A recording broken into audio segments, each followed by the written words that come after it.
setelah Rasulullah meninggal, beliau menghadap kepada Sayyidina Abu Bakar As-Siddiq dan berkata, wahai khalifah, aku minta izin. Minta izin apa? Tolong izinkan aku untuk tidak azan lagi. Sayyidina Rasul Abu Bakar berkata, wahai Bilal, aku tidak akan menurunkan orang yang pernah diangkat oleh Rasulullah. Diulang lagi, wahai Abu Bakar, tolong dan tolong izinkan aku untuk tidak azan lagi. Dijawab oleh Abu Bakar, Sayyidina Abu Bakar, tidak, kecuali engkau punya alasan. Alasanmu apa kau minta untuk tidak azan lagi?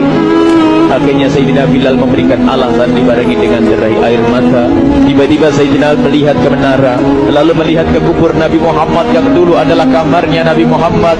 Melihat ke menara, lalu melihat ke kubur dan berkata, wahai Abu Bakar, kebiasaanku dulu di waktu Nabi Muhammad hidup adalah sebelum waktu solat aku membangunkan Nabi Muhammad. Aku datang ke tempat Nabi Muhammad dan berkata, ya Rasulullah, waktu solat.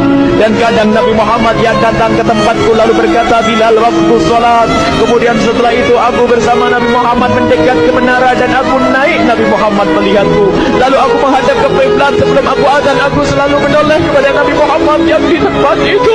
Kemudian aku melakukan azan dan setelah itu aku turun disambut oleh Rasulullah, dan itu aku lakukan sehari 5 kali dan berulang-ulang, sehingga sungguh suasana keadaan itu mengingatkan aku kepada Rasulullah, sehingga aku tidak mampu melakukan lagi azan saat ini. Wahai Abu Bakar, nostalgia dengan Rasul.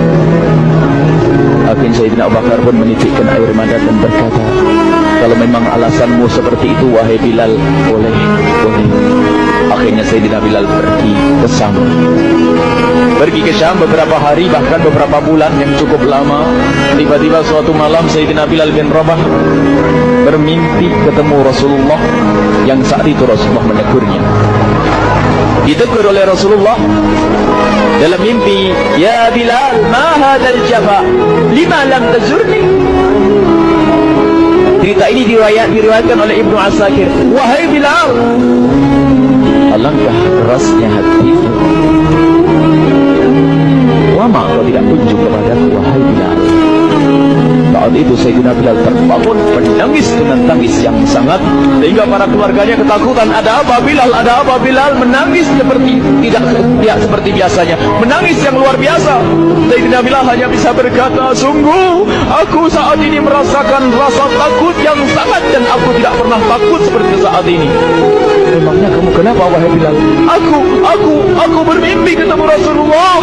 Rasulullah, kenapa? Aku bertemu Rasulullah dan ditegur, wahai Bilal, alangkah keras dan gersang hatimu. Mana kerinduanmu kepadaku, lama kau tak kunjung kepadaku. Aku takut ditinggal oleh Rasulullah. Aku ditinggal Rasulullah. Akhirnya para keluarga Sayyidina Bilal mengatakan, Bilal, kelihatannya memang waktunya untuk ziarah pada Rasulullah, maka pergilah.